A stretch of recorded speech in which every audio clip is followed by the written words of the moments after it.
भवोद्भवं वेगम सायुक्ता सा सुखी नरा। भगवान कहते हैं जब तक ये शरीर के अंदर प्राण है, आप जो कुछ भी करेंगे उस शरीर को आप संभाल सकते हैं, परंतु जो व्यक्ति शरीर छूटने के बाद सोचता है कि पिंडदान आदि करने से मेरा कल्याण होगा, उसका ज्ञान। एक व्यक्ति अगर भोजन करता है तो हमने कहीं नहीं देखा कि दूसरे का पेट भर जाता, परंतु हमने नहीं कर पाते, इसलिए एक धारणा बना करके रखे हुए हैं कि जिस व्यक्ति की जीते जी हम सेवा नहीं कर पाए, मरने के नाम से उसके नाम से कुछ करें तो उसको मिल जाएगा।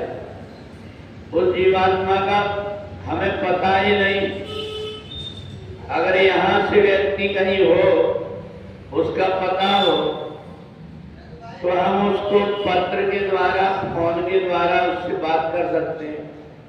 पर जिस व्यक्ति का पता ही नहीं है कि वो व्यक्ति कहाँ है, उसके नाम से यदि हम कुछ भी करते हैं, ये केवल हमारा भ्रम और अज्ञान है।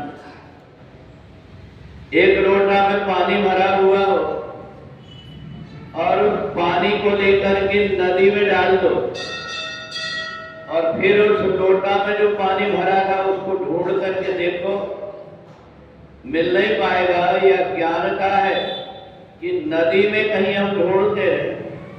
ऐसा ये शरीर भी है,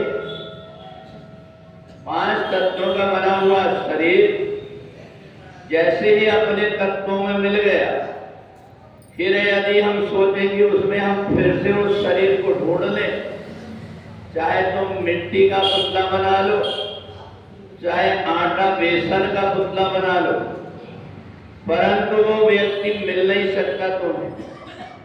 ये हमारा ज्ञान है कि हम वहां भटकते रहते हैं। इसलिए हम करें क्या?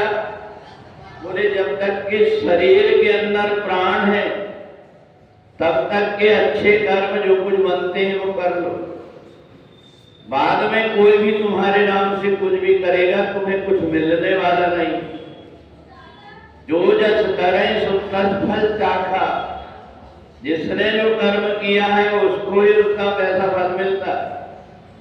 तो इसलिए कर्म संन्यास योग में भगवान कहते हैं कि ये जो शरीर के अंदर के विषय हैं, ये शरीर के अंदर के विषयों को यदि हमने शरीर रहते हुए इनको शांत कर लिया, इनको अपने वश में कर लिया, तो हमारा आगे का जीवन सुधर जाता है।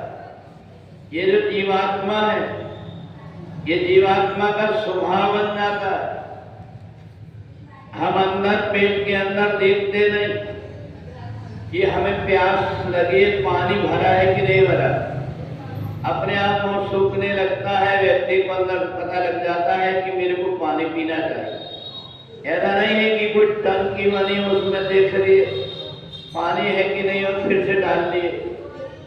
तो जिस प्रकार से हमारा शरीर भगवान ने बड़ा विशिष्ट प्रकार का बनाया हुआ है, ऐसे ही हमारे कर्म भी हैं, विषय भी हैं। तो इसलिए संसार में रह करके संसार में लिप्त ना हो करके जो इस शरीर को साथ लेता है, शरीर के साथ लेने से उसकी जो आत्मा है जब शरीर से निकलती है तो वो शरीर से निकली हुई आत्मा जैसा उसका स्वभाव बना हुआ है, जैसे उसके आचरण है, उसके अनुरूप जाकर के वो दूसरे जगह पर जन्म ले लेती। तो इसलिए जातस्य मृत्यु ध्रुवं जन्म तस्या, जिसका जन्म हुआ है उसकी मृत्यु निश्चित है।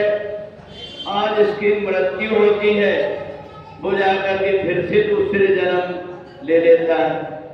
तो इसलिए आवागमन का बंधन तब तक के रहता है जब तक हमारे विषयों में आसक्ति बनी रहती, और विषयों की आसक्ति हमारी समाप्त हुई और जीवात्मा मुक्त हो जाता है।